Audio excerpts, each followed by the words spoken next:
बिस्मिल्लाहिर्रहमानिर्रहीम। अस्सलाम वालेकुम नाज़रीन कराम, मैं हूं मखदूम शहाबुद्दीन और आप देख रहे हैं मेरा फेसबुक और यूट्यूब चैनल।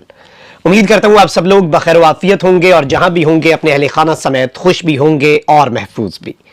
नाज़रीन कराम, एक और जुम्मा और इमरान खान आज एक मरतबा फिर सुरखरू हो चुका है। कुछ बड़ी आम तरीन डेवलपमेंट्स हैं। इमरान खान साहब के लिए कुछ बहुत अच्छी खबरें हैं आने वाले दिनों में, और 15-16 सितंबर से पहले पहले क्या कुछ होने वाला है।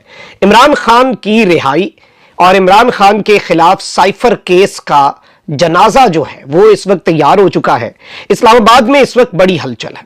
आइंदा चंद दिनों के अंदर जाते जाते chief justice of Pakistan justice Umar Ata Bandial और सदर मुमलिकत डॉक्टर आरिफ अलवी, इन्होंने कुछ छक्के लगाए हैं और ये छक्के जो हैं इन्होंने बहुत से लोगों के छक्के छुड़ा भी दिए हैं और मैच जीत चुके हैं। अब सिर्फ और सिर्फ एग्जीक्यूशन जो है वो बाकी है। आने वाले दिनों के अंदर आप देखेंगे, कल इसका trailer chief justice of Pakistan justice Umar Ata Bandial ने दे दिया। पीटीआई ने लोहा गरम देख के हथौड़ा जो है वो भी हाथ में उठा के वार भी कर दिया। अब खेल जो है वो दिलचस्प मरहले में दाखिल होने वाला है। मेरे पास बड़ी एक्सक्लूसिव खबरें हैं और पूरी टाइमलाइन बताऊंगा इमरान खान साहब के लिए कहां कहां पे मुश्किलात होंगी और वो मुश्किलात क्यों जरूरी हैं अल्टीमेट रिलीफ के लिए। और अब आपने सिर्फ और सिर्फ जो स्क्रिप्ट है, फैसला साजों का भी एक स्क्रिप्ट है, लेकिन दूसरी साइड जो है वो भी कुछ बड़ा करने को तैयार है। और जस्टिस बंदयाल साहब ने भी कल इसका इशारा दे दिया। सदर मुमलिकत जो है वो भी एक बड़ा सरप्राइज देने जा रहे हैं। तो ये सारी चीजें एक एक करके डिस्कस करते हैं। अगर अभी तक आपने वीडियो को लाइक नहीं किया तो लाइक जरूर कर दीजिएगा। हमारे चैनल्स को रिपोर्ट किया जाता है, उस असर को तोड़ने के लिए आपके लाइक्स बहुत जरूरी हैं। कॉमेंट्स भी कीजिएगा और इस सब के ऊपर अपनी राय का इजहार भी कीजिएगा। सबसे पहले तो पाकिस्तानी कौम को एक और खुशखबरी, क्योंकि मस्बत रिपोर्टिंग हमने करनी है। मुल्क की मईशत के साथ जो हुआ है, डॉलर जो है वो जिस तरह से ऊपर गया है, तो ये भी एक बहुत बड़ी खुशखबरी है कि रुपए की बेकदरी हुई है। और एक और खुशखबरी है कि श्रीलंका, जिसका आज से कुछ महीने पहले आपने देखा कि उसकी इकॉनमी का भुरकस निकल गया था, श्रीलंका जो है वो डिफॉल्ट कर गया था। श्रीलंका की हम मिसालें देते थे कि पाकिस्तान कहीं श्रीलंका ना बन जाए, पाकिस्तान कहीं श्रीलंका ना बन जाए। तो हुआ यह है कि आज एक श्रीलंकन रुपया जो है वो 0.95 रुपीज जो है पाकिस्तानी उनके बराबर हो चुका है और यह भी मजीद नीचे गिरता जा रहा है। स्टॉक एक्सचेंज कल आप देखें कि किस तरह का रुझान रहा। ये सारी चीजें हैं। अब हुकूमत ने भी अवाम के ऊपर पेट्रोल बम गिरा दिया है और इन्होंने बिजली और इन चीजों के अंदर क्या रिलीफ देना था। डॉलर का नया रिकॉर्ड है, 322 रुपए की बुलंद तरीन सतह पर डॉलर पहुंच चुका है। और ये कैसे हो सकता था कि डॉलर की ट्रिपल सेंचुरी जो है वो पेट्रोल बर्दाश्त कर ले। तो पेट्रोल था जी कल तक 290.45 का और हाई स्पीड डीजल 293.40। तो अब जो इजाफा हुआ है पेट्रोल की कीमत में 15 रुपए अप्रॉक्सीमेटली और डीजल के रुपए में 19 रुपए अप्रॉक्सीमेटली जो इजाफा है वो रात को कर दिया गया है। और पाकिस्तानी अब मजीद बेहतरीन अंदाज के अंदर तजुर्बाकारों की तजुर्बाकारी के मजे लें। बस इतना हमें बता दें कि शुक्रिया किसका अदा करना है और कौन है वो अजीम शख्सियत, कौन है वो मास्टरमाइंड, कौन है वो अजीम दिमाग जिसके पाकिस्तान के ऊपर मुसल्लत होने पर हमने सजदा शुक्र भी अदा करना है और जिसका हमने मशकूर होना है कि उसने पाकिस्तान को इस नहज पे पहुंचाया। हंसता बसता मुल्क इस तरह से तबाह करने का सहरा, यह भी बड़ा कोई मुश्किल काम है, आसान काम नहीं है कि एक मुल्क सही डगर पे चले और आप उतार के उस मुल्क का भरकस निकाल दें, आप उस मुल्क के लोगों की तबाहियां फेर दें। यह बहुत बड़ा काम है और ये सब बड़े तेजी से कर रहे हैं, बड़ी जांफिशानी से कर रहे हैं। अच्छा, यहां पर कुछ और डेवलपमेंट्स भी हैं जो आपके सामने रखनी है। एक जानिब तो निगरान वजीर आजम जो हैं इन्होंने कल रात अवाम के साथ जो कर दिया, लेकिन अब ये कहते हैं कि जी आइंदा 48 घंटों में बिजली बिलों पर रिलीफ देंगे हम, और उसका इन्होंने ऐलान भी किया। और इन्होंने कुछ लोगों से गुफ्तगू की और इन्होंने कहा कि जी बिजली बिलों का मसला जरूर है लेकिन ये अमनो अमान का मसला नहीं। बिजली के बिलों के मसले को बढ़ा चढ़ाकर पेश किया गया। भाई खुदा का खौफ करें यार, मतलब एक बंदा है उसका बिल 5000 आता था, 50,000 आया, वो क्या बढ़ा चढ़ा के पेश कर रहा है। लोग खुदकुशियां बढ़ा चढ़ा कर कर रहे हैं, मतलब खुद इस तरह की आप बातें कर जाते हैं। निगरान वजीर आजम साहब ने अगले दिन कहा था ना कि क्या हो गया जी कि इस तरह से लोग जो हैं वो पाकिस्तान छोड़कर जा रहे हैं, तो क्या हो गया, सो व्हाट, लोग जाते रहते हैं। मतलब इस तरह की चीजें हैं और आप अब ब्रेन ड्रेन का अंदाजा करें। बल्कि ये खबर मैंने आपके सामने रखनी थी और मैं खुद नस्ट से मैंने इंजीनियरिंग की हुई है और पाकिस्तान का सबसे बेहतरीन इदारा है। अब मैं आपको ये बता दूं कि इस वक्त दर्जनों फैकल्टी मेंबर्स जो हैं उन्होंने मुख्तलिफ जो डिपार्टमेंट्स हैं उनसे रिजाइन कर दिया है पाकिस्तान की टॉप मोस्ट और सबसे ज्यादा prestigious university national university of sciences and technology से। और इस सब के अंदर यूनिवर्सिटी के जो रेक्टर हैं lieutenant general retired Javed Bukhari साहब, उन्होंने इस सब के अंदर मैं आपको यह बता दूं कि उन्हें कुछ टफ क्वेश्चंस जो है एक रीसेंट इवेंट पर फेस करने पड़े। और इस सब के अंदर उन्होंने रिप्लाई क्या किया, उन्होंने कहा कि if someone gotten a better opportunity he she might leave. उन्होंने कहा किसी को अच्छा मिल रहा है तो वो जाए। The rector also said in his speech that they will hunt down the faculty which is not performing well. और इस सब के अंदर उन्होंने कहा कि वो उन्हें हंट करेंगे जो अपना काम ठीक नहीं कर रहे। और एक फैकल्टी जो मेंबर है उन्होंने पॉइंट आउट किया कि आपके चॉइस ऑफ वर्ड्स जो है वो अच्छे नहीं है। और इस सब के अंदर जो स्टाफ है उसमें एक फ्रस्ट्रेशन देखी गई कि स्टाफ को लग रहा है कि उन्हें रूल किया जा रहा है। और इस वक्त नेपोटिज्म और दीगर चीजों के ऊपर भी स्टाफ जो है वो बातें कर रहा है। तो इस वक्त जो अपडेट है वो ये है कि 67 स्टाफ मेंबर्स जो हैं उन्होंने नस्ट से रिजाइन किया है।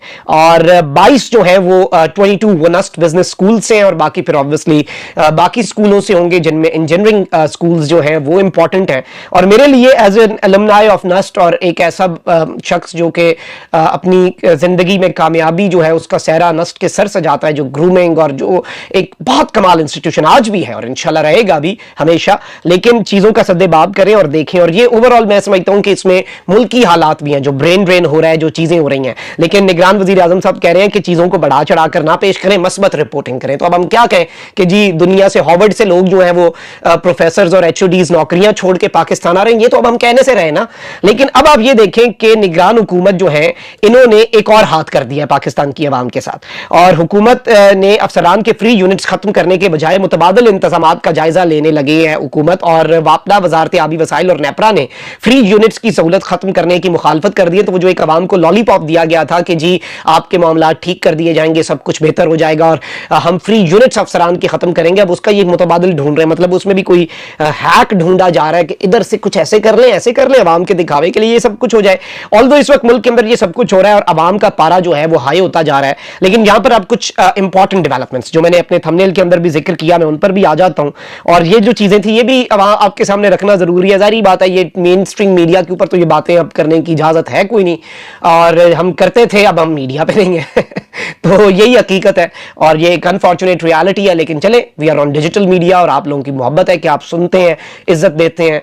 और ये सफर सिर्फ हमारा तो नहीं है, ये आपका और हम दोनों पार्टीज का मिल के सफर है, प्रेजेंटर का और व्यूअर का। और इस तरीके से ही हम आगे बढ़ेंगे और पाकिस्तान को इंशाल्लाह एक बेहतर मुल्क बनाएंगे। अब यहां पर जो मैंने आपके सामने चीजें रखनी है वो बड़ी इंपॉर्टेंट है और जो मैंने अंदर की खबरें रखनी है जो मैं आपके लिए लेकर आया हूं।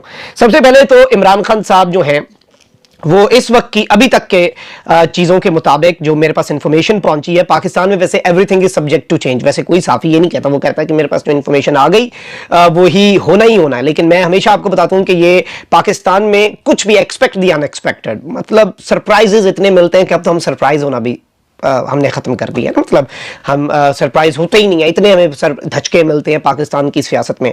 लेकिन chief justice of Pakistan justice Umar Ata Bandial की रुखसती से पहले, उनके घर जाने से पहले, अपने ओहदा अपनी मुद्दत मुलाजमत ख़त्म करने से पहले इमरान खान साहब जेल से बाहर होंगे।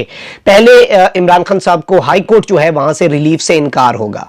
And there is a reason कि हाई कोर्ट में जो रिलीफ है वो बड़ा आराम आराम से हो रहा है। वो इसीलिए कि जब हाई कोर्ट फैसला करेगा तो ही सुप्रीम कोर्ट में मामला चलना है। लेकिन जैसे पिछला फैसला करवाया सुप्रीम कोर्ट ने जल्दी, तो इस मरतबा भी कुछ ऐसा हो सकता है। और अपेरेंटली इम्कानात यही है कि हाई कोर्ट जो है वहां से इनकार होगा, झंडी कराई जाएगी, रिलीफ कोई नहीं मिलेगा। और ये रिलीफ जो है ये सिर्फ chief justice of Pakistan justice Umar Ata Bandial की अदालत से ही मिलेगा।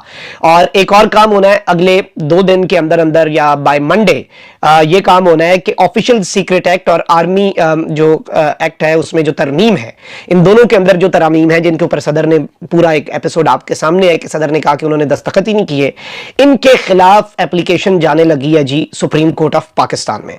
और ये जो एप्लीकेशन जाएगी, चीफ जस्टिस इस केस को सुनेंगे, वो बेंच बनाएंगे और उसमें कैटेगोरिकली सदर मुमलिकत डॉक्टर आरिफ अलवी साहब से पूछा जाएगा कि हाँ भाई सदर साहब आप बताएं, तुसी दसो, आप बताएं कि क्या मामला है, आप बताएं कि क्या आपका क्या स्टांस है, आपने साइन किए या नहीं किए। सदर अपना वही मौक़िफ़ बताएंगे जो उनका पब्लिकली एक मौक़िफ़ है, और इस सब के अंदर भी ये तरामीम जो है ये रूल आउट हो सकती हैं, और इनके ज़रिए ऑब्वियसली इमरान खान साहब ऑफिशियल सीक्रेट एक्ट जो है उसी के तहत कायम अदालत से इमरान खान साहब का पूरा मामला है, तो वो चीज़ भी आगे जाएगी, वो भी सुप्रीम कोर्ट के अंदर फिर इसके साथ अटैच हो सकती है। Keep that in mind. अच्छा, इसके साथ ही साथ जो इलेक्शन कमीशन की दरखास्त मुस्तरद हुई, नजर सानी की कि जी 14 मई को ही इंतखाबात करवाने थे, अब उस केस के अंदर पाकिस्तान तहरीक इंसाफ ने फैसला किया है कि तौहीन अदालत की दरखास्त देंगे कि इनके ऊपर तौहीन अदालत लगाएं।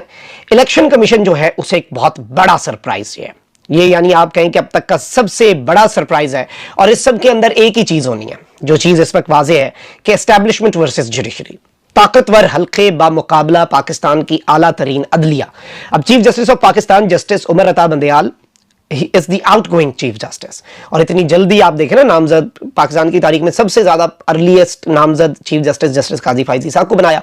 उम्मीदें जस्टिस काजी फायज़ ईसा साहब से बहुत सी लगाई गई हैं। नून लीग को लग रहा है कि सारा मंजरनामा बदल जाएगा, नून लीग के लिए आसानियां होंगी, जस्टिस काजी फायज़ ईसा तो आके ऐसे एक्ट करेंगे। मैं इसके ऊपर डाउटफुल हूं, नून लीग बहुत पुरुमीद है, उसकी वजह से कभी कभी शक भी हो जाता है, लेकिन जाती तौर पर मुझे लगता है कि देखें कौन सा जज है जो अपनी लेगेसी ये छोड़ेगा कि पाकिस्तान में पहली मरतबा कॉन्स्टिट्यूशन से हटकर काम की इजाजत कौन सा जज अपने जिम्मे लेगा।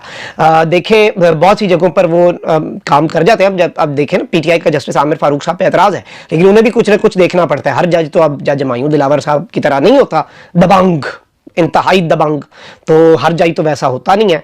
तो जाहिर बात है इसके अंदर जस्टिस काजी फायज़ ईसा से जो उम्मीदें हैं वो भी एक बहुत बड़ा सरप्राइज आई थिंक के काजी साहब जो हैं वो he can be the person जो कि एक बहुत बड़ा सरप्राइज इन्हें दे दें आइंदा आने वाले दिनों के अंदर। तो ये भी हो सकता है। सबके ऊपर अपनी राय का इजहार जरूर करें, अपना बहुत ख्याल रखें। अल्लाह निगहबान। पाकिस्तान।